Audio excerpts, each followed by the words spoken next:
Balkan vilayetindäki Mollagara şifahanasynda din salyan türkmenistanlylaryň biri Azatlyk radiosu bilen söhbetdeşlikde ol ýerde tomsuna bolanlaryň bu şifahana meýa jepahana diýip bolmanyny öýdara gurrundy nägileliklerini daşlaryna çykarýanlyklaryny gurrun berdi.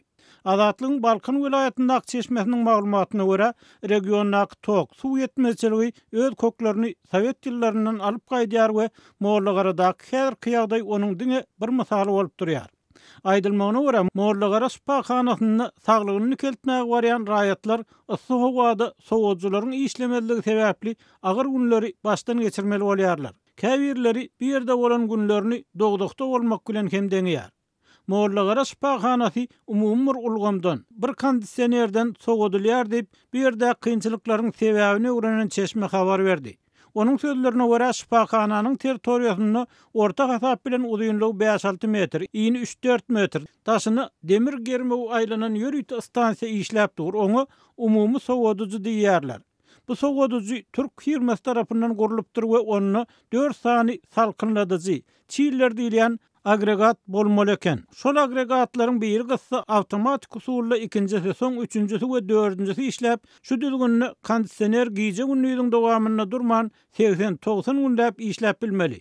Emma oňa gurulanyny 4 sany çiillere, ýagny sowadyjy agregaty derek bir sowadyjy agregat oturdulypdyr diýip ýagdaýy bilýän adamlar Azatlygyň seçmesine gurrun berdiler.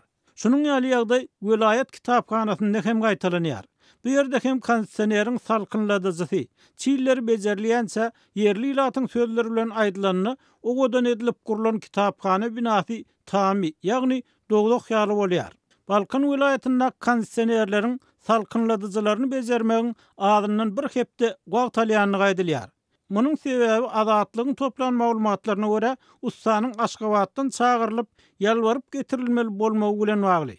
Ýogsa Balkanyň kondisionerleriň salkynladyjylaryny bejerip biljek, onuň gerekli suwuklugyny goýup biljek taýynlykly hünärmenler hem bar. Emma vilayetde hususy eçilikde şeýle firma açmagy ruhsat bermeýärler diýip anonim şertde gurulaşan yerli resmiler Azatlygyň habarçysyna gurrun berdiler.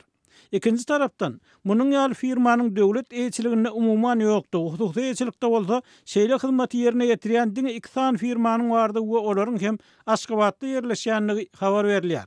Egerde çiiller hatardan çykan kondisioneri bejerçek bolsaň, Aşgabada baryp, şol 2 firmanyň biriniň ýol başlarynyň öňüne dyýdyňa çökmeli, ýalwarmaly, gaýrat et, ýol kireýini töläýin, agregat bejerjek pulyňy, guýjak suwuklugyň baharyny töläýin. Näçe gün bolsaň, iň gowy mehmanhanada saklaýyn diýip kondisioner bejerdenleriň biri anonim şertde gurrun berdi.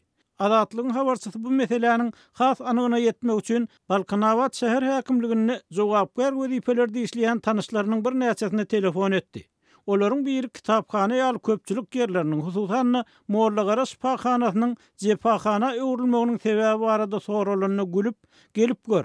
Biziň oturan iş şaýymyz hem şeýle. 5 gün bäri şäher häkimligi hem dogdogy döndü diýdi. Sebäbi bizde de çiilleri, salkynladyjysy ýanan kondisioner bar. Bizim Aşgabatdan nebsini şagladan bir ustanyň gelmegine garaşyp oturýar diýip ol sözüniň üstüne ýetirdi.